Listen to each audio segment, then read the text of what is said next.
Breaking news చూస్తున్నాం. Telangana CM Revanth Reddy ఢిల్లీకి వెళ్లనున్నారు. Telangana rising సదస్సుకు ప్రధాని మోడీ, ఖర్గే, రాహుల్ గాంధీలను ఆహ్వానించాలని తెలంగాణ సర్కార్ నిర్ణయించింది. ఇందుకోసం సీఎం రేవంత్ రెడ్డి ఢిల్లీకి వెళ్లనున్నారు. రాష్ట్ర ప్రభుత్వం తరపున ఆహ్వానాలు అందిస్తారు. డిసెంబర్ 8, 9 తేదీల్లో నిర్వహించనున్న తెలంగాణ రైజింగ్ గ్లోబల్ సమ్మిట్ కు తెలంగాణ సర్కార్ భారీ ఏర్పాట్లు చేస్తుంది. 4000 మందికి పైగా ప్రముఖులను ఆహ్వానిస్తుంది. అయితే దేశ ప్రధాని నరేంద్ర మోదీ, ఏఐసీసీ అధ్యక్షుడు మల్లికార్జున ఖర్గే, కాంగ్రెస్ పార్టీ నేత రాహుల్ గాంధీలను కూడా ఆహ్వానించాలని కాంగ్రెస్ ప్రభుత్వం నిర్ణయించింది. ఇందుకోసం తెలంగాణ సీఎం రేవంత్ రెడ్డి ఢిల్లీ పర్యటనకు వెళ్లనున్నారు.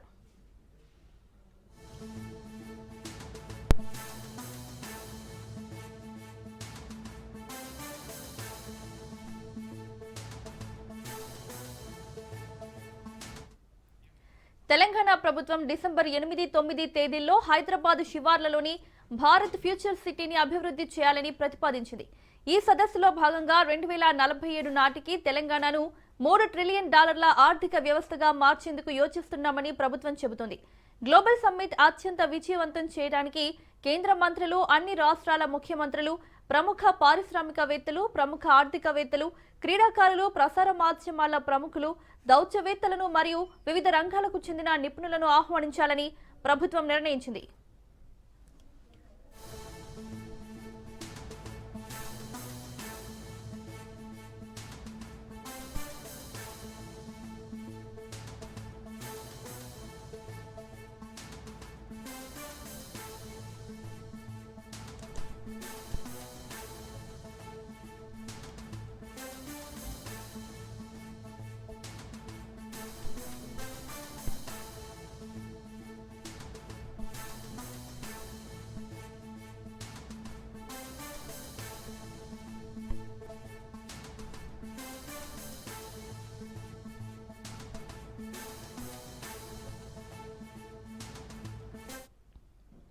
తెలంగాణ సీఎం రేవంత్ రెడ్డి ఢిల్లీకి వెళ్లనున్నారు.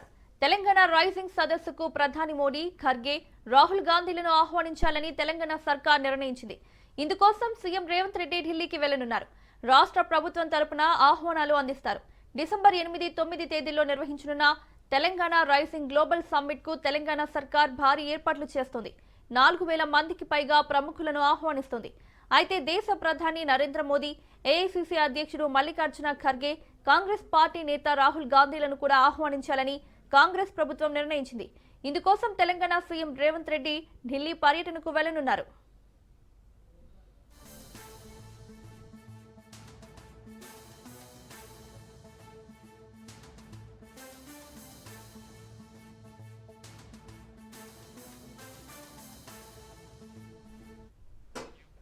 తెలంగాణ ప్రభుత్వం డిసెంబర్ 8, 9 తేదీల్లో హైదరాబాద్ శివార్లలోని భారత్ ఫ్యూచర్ సిటీని అభివృద్ధి చేయాలని ప్రతిపాదించింది.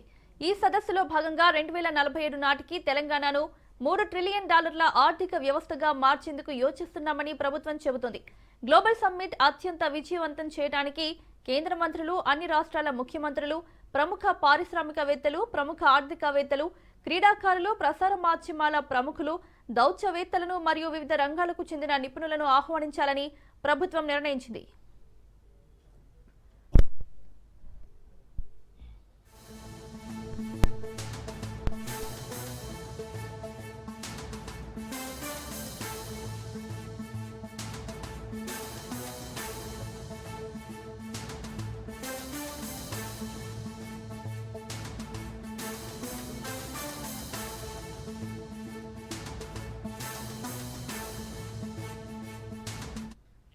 కేంద్ర ప్రభుత్వం కీలక నిర్ణయం తీసుకుంది.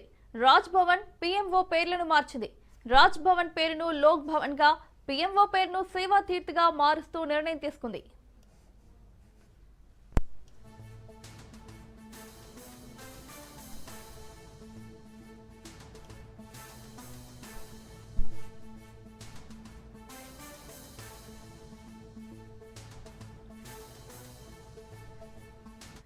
కేంద్ర ప్రభుత్వం కీలక నిర్ణయం తీసుకుంది.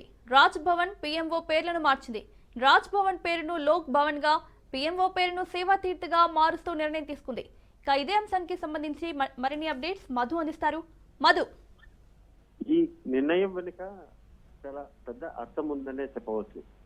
కేంద్ర ప్రభుత్వం ఏ నిర్ణయం తీసుకున్నా సరే దాని వెనక ఉండేటటువంటి రీజన్స్ ఒకసారి మనం పరిశీలిస్తే ప్రస్తుతం పిఎంఓ పేరు ఏదైతే ఉందో దాన్ని సేవా తీర్థిగా కూడా మార్చడం, అదేవిధంగా రాజ్ భవన్ ఏదైతే ఉందో రాజ్ భవన్ పేరును లోక్ భవన్ గా కూడా పేరు మార్చుతూ కూడా నిర్ణయం తీసుకున్నారు. అయితే పిఎంఓ ప్రధానమంత్రి కార్యాలయం ఏదైతే ఉందో ఆ ప్రధానమంత్రి కార్యాలయాన్ని సేవా తీర్థిగా, అంటే ఇక పైన సేవలు చేసేటటువంటి, అంటే పూర్తిగా కూడా సేవ చేసేటటువంటి విధంగా కూడా పిఎంఓ ఉంటుంది. పిఎంఓ అంటేనే ఇంకా సేవ చేసేదానికి ప్రదర్శనంగా ఇంకా సేవల్లోనే ఉంటుంది కాబట్టి ప్రజల కోసమే నిరంతరం పనిచేస్తుంది పిఎంఓ. అందుకోసమే దాన్ని పిఎంఓ కాకుండా సేవా తీర్థిగా మార్చుతున్నట్టుగా కూడా మనం పరిగణించవచ్చు. అదేవిధంగా రాజ్ భవన్, అయితే రాజ్ భవన్ అనగానే అది ఒక రాజ్ భవన్ పేరు వినగానే డెఫినెట్ గా కూడా అందరికీ వెల్ నోటెడ్ రాజ్ భవన్ అనేటటువంటి పేరు వెల్ నోటెడ్. అయితే ఇప్పుడు ఆ రాజ్ భవన్ పేరు లోక్ భవన్ గా కూడా మార్చడం వెనక ఇది ప్రజలకు సంబంధించినటువంటి భవనము, అంటే ప్రజాభవనము అనే విధంగా కూడా ఈ నిర్ణయం అయితే తీసుకున్నారు. రాజ్ భవన్ అదేవిధంగా పిఎంఓ ఈ రెండు పేర్లు కూడా పేర్లను మారుస్తూ కూడా కేంద్ర ప్రభుత్వం అయితే ఈ సంచలనమైనటువంటి నిర్ణయం తీసుకుంది. ఇక పైన ఎవరైనా సరే పిఎంఓకి వెళ్తున్నాము, పిఎంఓ అనేటటువంటి పదం ఏదైతే వాడుతున్నారో ఇక పైన పేరును కూడా సేవా తీర్థిగా కూడా పిలవాలంటూ కూడా ఆదేశాలు జారీ చేశారు. దాంతో పాటు ఇక రాజ్భవన్ కు సంబంధించినటువంటి ఏదైనా కార్యకలాపాలు కావచ్చు, దానికి సంబంధించి వచ్చేటటువంటి ప్రకటనలు కావచ్చు, వాటన్నిటిని కూడా ఇంకా రాజ్భవన్ పేరు కాకుండా లోక్ భవన్ గా కూడా పిలవాలని, ఇకపైన లోక్ భవన్ పేరుతోనే అదేవిధంగా పిఎంఓ నుంచి వచ్చేటటువంటి ఏ నోటిఫికేషన్ అయినా సరే ఏదైనా సరే దాన్ని సేవా తీర్థి నుంచి పేరు వచ్చేలాగా ఇక రాజ్ముద్ర అనేది ఇప్పుడు ఏర్పడిందని చెప్పవచ్చు. ఇక కమింగ్ డేస్ లో మాత్రం పిఎంఓ అనేటటువంటి పేరు అదేవిధంగా రాజ్ భవన్ అనేటటువంటి పేరు మాయమొచ్చి 6 పేర్ల స్థానాలలో సేవా తీర్థ్ అదేవిధంగా లోక్ భవన్ అనేటటువంటి పేర్లు అయితే కనిపించబోతున్నాయి. ఈ రోజు నుంచి కేంద్ర ప్రభుత్వం తీసుకున్నటువంటి ఈ నిర్ణయం ఏదైతుందో ఈ నిర్ణయం అయితే అమల్లోకి రాబోతుంది. Right Madhu, thank you.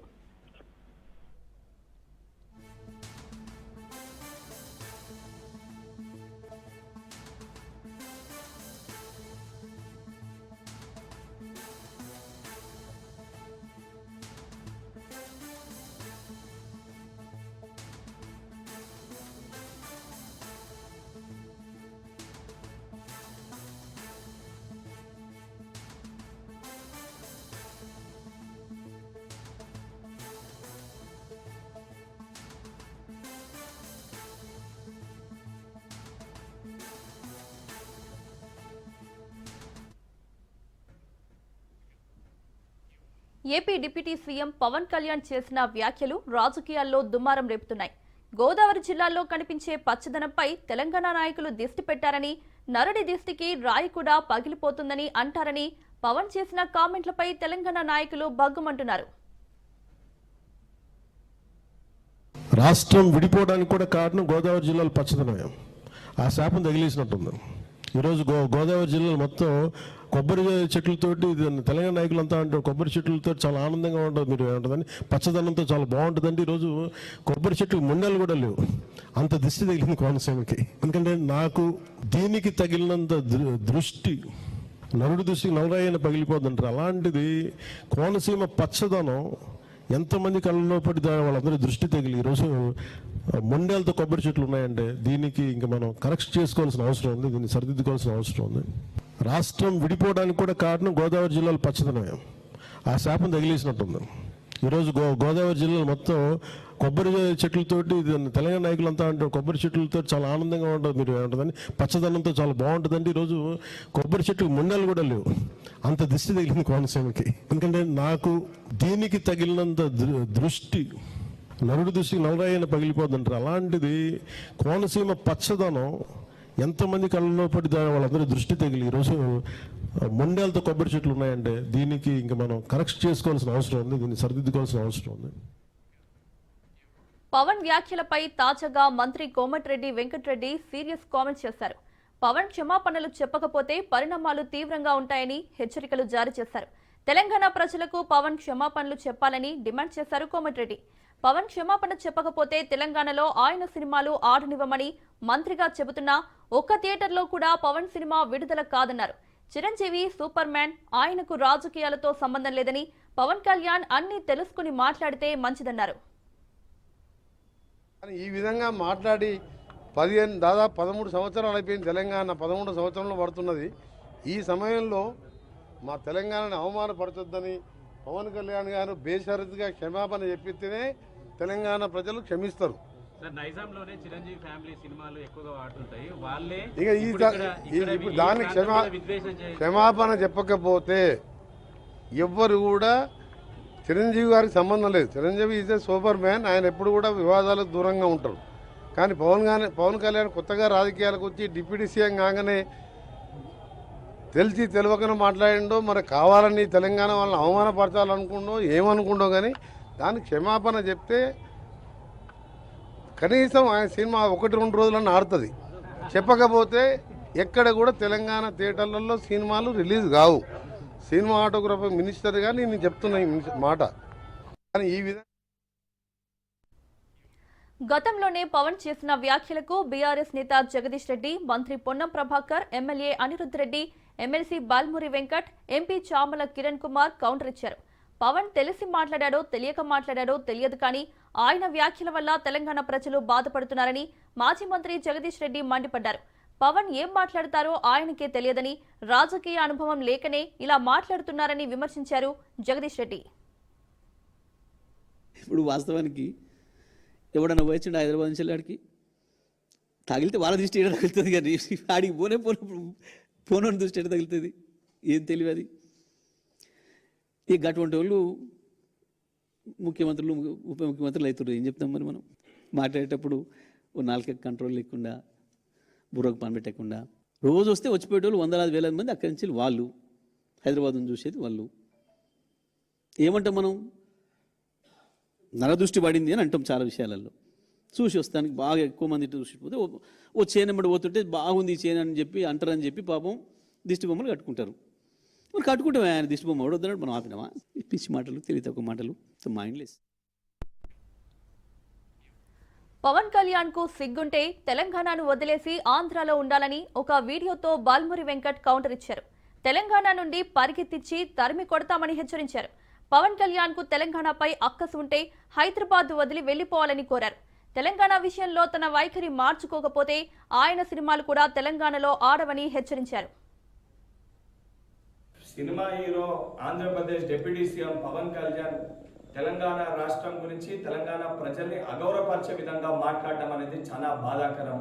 గతంలో సినిమాలు ఆడేటప్పుడు తెలంగాణ రాష్ట్రం అంటే నాకు అపారమైన ప్రేమ ఉంది, అపారమైన గౌరవం ఉందని మాట్లాడిన నువ్వు ఈరోజు ఆంధ్రప్రదేశ్కి డిప్యూటీ సీఎం కాగానే మతి స్థిమితం కోల్పోయి నీ స్వార్థ రాజకీయాల కోసం తెలంగాణ రాష్ట్రం గురించి ఈ రకంగా మాట్లాడడం అనేది చాలా బాధాకరము. నువ్వు నిజంగా నీకు సిగ్గుంటే నువ్వు మాట్లాడిన మాటలకి కుటుంబ సమేతంగా తెలంగాణ రాష్ట్రాన్ని విడిచిపెట్టి వెళ్ళి ఆంధ్రప్రదేశ్లోనే ఉండు. నువ్వు కనీసం సోయి లేకుండా తెలంగాణ ప్రజలు అత్యధిక నీ సినిమాలు చూసి నిన్ను గౌరవిస్తుంటే బలుపుతో ఈరోజు తెలంగాణ రాష్ట్రం గురించి ఈ రకంగా మాట్లాడడం అనేది చాలా దురదృష్టవశాతము. నువ్వు ఇదే రకంగా నీ వైఖరికి నువ్వు తెలంగాణ ప్రజలకి, తెలంగాణ రాష్ట్రంలో ఉన్న ప్రతి ఒక్కరికి క్షమాపణ చెప్పకపోతే తెలంగాణ రాష్ట్రంలో నీ సినిమాలు ఆడనివ్వము. నువ్వు రేపు పొద్దున తెలంగాణ రాష్ట్రంలో తిరిగితే నిన్ను పరిగెత్తించి తెలంగాణ రాష్ట్రంకి వెళ్ళి కూడా తెలంగాణ యువత, తెలంగాణ ప్రజలు తరిమి కొట్టే పరిస్థితి ఏర్పడుతుందని చెప్పి పవన్ కళ్యాణ్ హెచ్చరిస్తున్నా. సినిమాల షూటింగ్లు చేసుకోవడానికి, సినిమాలు నడిపించుకోవడానికి, వాళ్ళు అభివృద్ధి చెందడానికి మాత్రమే తెలంగాణ అవసరం ఉంటుందా అని ప్రశ్నిస్తోంది తెలంగాణ సమాజం. తమ ప్రాంతం అంటే ఎంత వివక్షనో ఇప్పుడు బయటపడిందని పవన్ తీరుపై భగ్గుమన్నారు తెలంగాణ నేతలు.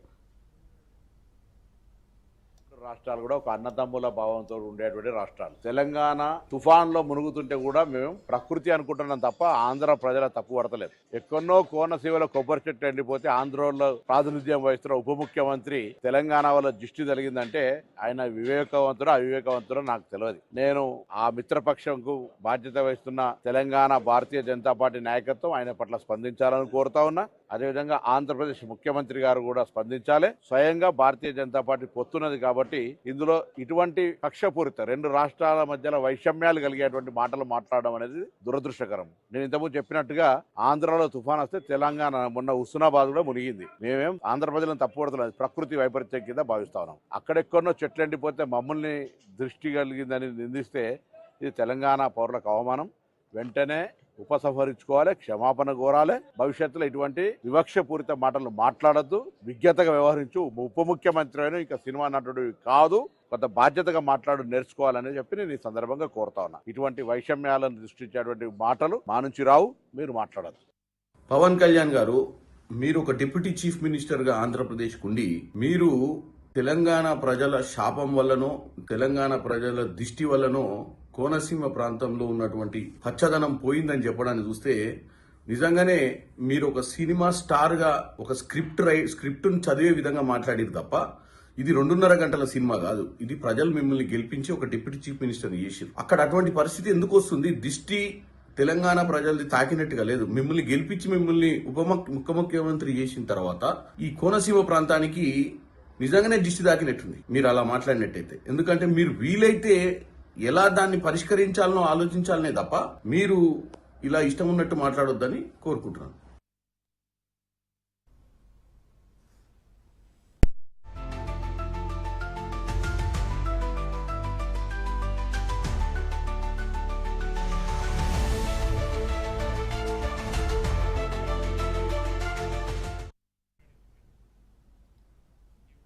హీరోయిన్ సమంత, డైరెక్టర్ రాజ్ నిడిమోరు వివాహ బంధంతో ఒక్కటయ్యారు. అయితే అందరి దృష్టి పెళ్లి తంతుపై పడింది.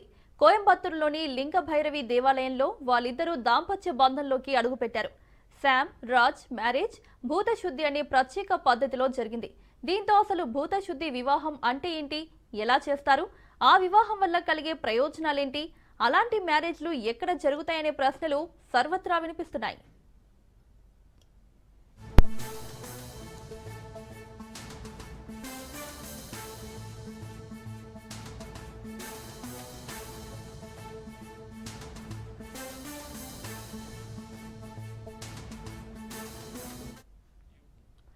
నిజానికి భూతశుద్ధి అనేది పురాతన యోగ సాంప్రదాయంలో ఉన్న పవిత్ర వివాహ ప్రక్రియ.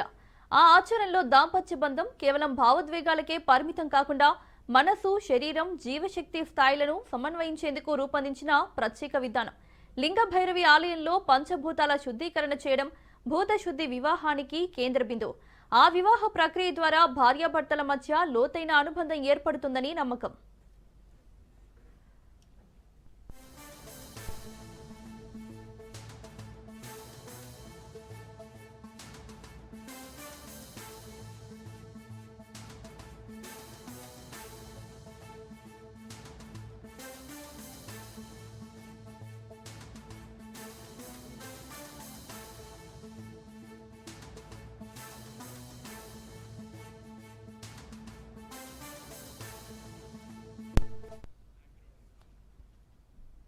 సమంత రిలీజ్ చేసిన ఫోటోల్లో పూజా క్రతువు, లింగ భైరవి దేవి సమక్షంలో ఆమె వేలికి రాజ్ నిడిమోరు ఉంగరం తొడుగుతున్నట్లుగా కనిపిస్తోంది. అలాగే ఆమె మెడలో మంగళసూత్రానికి బదులుగా దేవి పెండెంట్ ఉన్నట్లుగా ఫోటోల్లో కనిపించింది.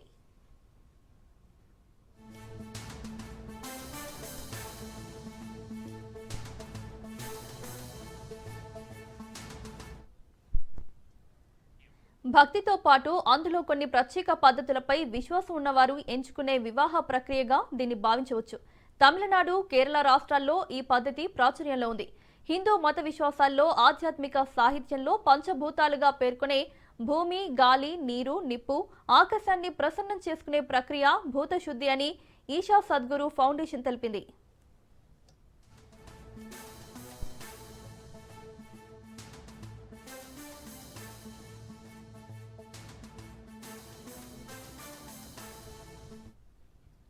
గతంలో భూతశుద్ధి వివాహం గురించి సద్గురు జగ్గి వాసుదేవ్ వివరించారు.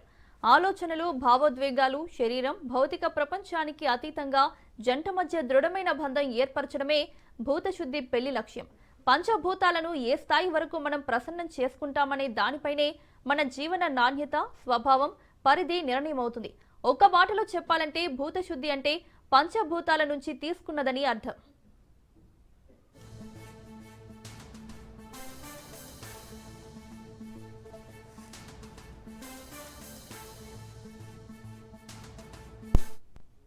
పెళ్లైన జంటలు కూడా భూతశుద్ధి వివాహం చేసుకోవచ్చు. యోగా వ్యవస్థలో ఈ వివాహ మూలాలు ఉన్నాయట. సుమంగలిగా పిలిచే ప్రత్యేకంగా శిక్షణ పొందిన వాలంటీర్లు భూతశుద్ధి వివాహం జరిపిస్తారు. వీరు పసుపు రంగు చీర ధరిస్తారు. భూతశుద్ధి వివాహ ప్రక్రియలో దేవి పెండెంట్ ధారణ తప్పనిసరి. హిందూ సాంప్రదాయం ప్రకారం పెళ్లి అనే క్రతువుకు అష్ట ప్రక్రియలు ఉన్నాయి. భూతశుద్ధి వాటి పరిధిలోకి రాదు.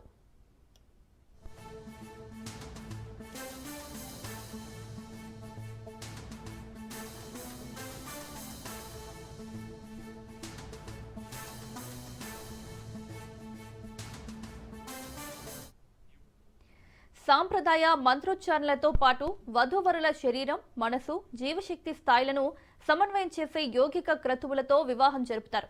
శామ్ రాజ్ కంటే ముందు కూడా పలువురు సెలబ్రిటీలతో పాటు సామాన్యులు భూతశుద్ధి పద్ధతిలో వివాహాలు చేసుకున్నారు. ఇదే పద్ధతిలో హిందీ సీరియల్ జంట జియా మణిక్, వరుణ్ జైన్ ఆగస్టులోనే వివాహ బంధంలోకి అడుగుపెట్టారు. ఇక ఇదే అంశానికి సంబంధించి మరిన్ని అప్డేట్స్ మా ప్రతినిధి సైదులు అందిస్తారు. సైదులు.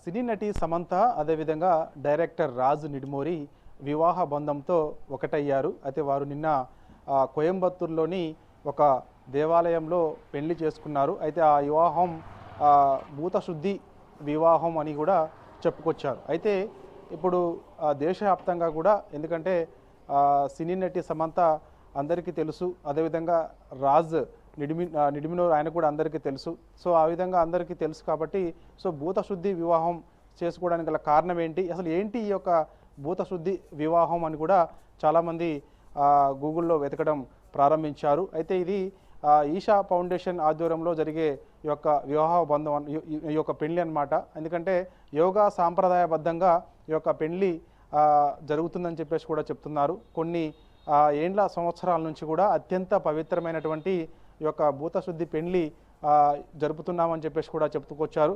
కాబట్టి ఈ యొక్క భూతశుద్ధి వివాహం అనేది వారి యొక్క భావోద్వేగాలు, భౌతికతకు, అదేవిధంగా దంపతుల మధ్య లోతైన బంధాన్ని ఏర్పరిచేందుకు మాత్రమే ఉంటుందని చెప్పేసి కూడా చెప్తున్నారు. కాబట్టి ఈ యొక్క భూతశుద్ధి వివాహం గురించి చాలామంది గూగుల్లో సెర్చ్ చేస్తున్నారు. ఎందుకు అసలు ఈ వివాహం చేసుకుంది సమంత అని చెప్పేసి కూడా చాలామంది చూస్తూ వచ్చారు. కాబట్టి ఇప్పుడు అందరూ కూడా చర్చనీయాంశంగా మారినటువంటి అంశం ఏంటంటే ఒక భూతశుద్ధి పెళ్లి. కాబట్టి ఇది మనకి కోయంబత్తూరులోని మనకి లింగ భైరవి ఆలయంలో ఎక్కువగా ఈ యొక్క భూతశుద్ధి పెళ్లిళ్ళు జరుగుతాయని కూడా చెప్తున్నారు. మనకి తమిళనాడు, కేరళ రాష్ట్రాలలో ఇలాంటి పెళ్లిళ్ళు ఎక్కువగా జరుగుతాయని చెప్పేసి కూడా చెప్తున్నారు. ఎందుకంటే ఈ యొక్క ఈషా సంస్థ సంబంధించి అందరి, అంటే ఇప్పుడు ఈషా ఫౌండేషన్ ఉంది కదా, ఆ ఫౌండేషన్ ద్వారాగానే ఈ యొక్క భూతశుద్ధి పెళ్లిళ్ళు ఎక్కువగా జరుగుతున్నాయని కూడా చెప్తున్నారు. గతంలో చాలామంది ఈ యొక్క పెళ్లిళ్ళు కూడా చేసుకున్నారని కూడా చెప్తున్నారు. ఎందుకంటే దాంపత్య ప్రయాణంలో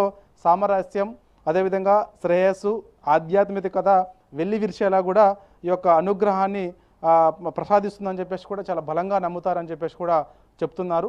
దానిలో భాగంగానే ఇలాంటి పెళ్లిళ్ళు ఎక్కువగా చేసుకుంటారని చెప్పేసి కూడా చెప్తున్నారు. ఎందుకంటే వాస్తవంగా చెప్పాలంటే హిందూ జంటలకు చేసే సాంప్రదాయ మంత్రోచ్చారణలతో పాటు వధూవరుల శరీర, మనసు, అదేవిధంగా జీవశక్తి, అదేవిధంగా సమన్వయం చేసే యోగిక క్రతువు ఏదో ఉంటుందో దానికి సంబంధించి వివాహం జరిపే తరని చెప్పేసి కూడా చెప్తున్నారు. ఈ యొక్క క్రతువు ద్వారాగానే ఈ యొక్క ఇద్దరి మనసుల్ని కూడా మనకి శుద్ధి చేసి ఒక్కటి దాంపత్య జీవితంలోకి అడుగు పెట్టేందుకు కూడా ఇలాంటి పెళ్లిళ్ళు ఎక్కువగా చేస్తారని చెప్పేసి కూడా చెప్తున్నారు. దానిలో భాగంగానే ఈ యొక్క క్రతువు ద్వారాగా కూడా ఈ యొక్క పంచభూతాలన్నింటిని కూడా అదే ఆలయంలో శుద్ధి చేసిన తర్వాత అది తిరిగి మళ్ళా వీరి శరీరంలోకి ఎలాంటి శుద్ధి అంటే మనకి శుద్ధి చేసిన తర్వాత వీళ్ళిద్దరు కూడా దాంపత్య జీవితంలోకి అడుగు పెడతారు. కాబట్టి వారి మనసులు కూడా మంచిగా ఉండేటట్టుగా దీనికి చాలా బలమైన నమ్మకం అని చెప్పేసి కూడా చెప్తున్నారు. సో దానిలో భాగంగానే ఈ యొక్క భూతశుద్ధి వివాహం మాత్రం సమంత అదేవిధంగా రాజు నిడుమూరి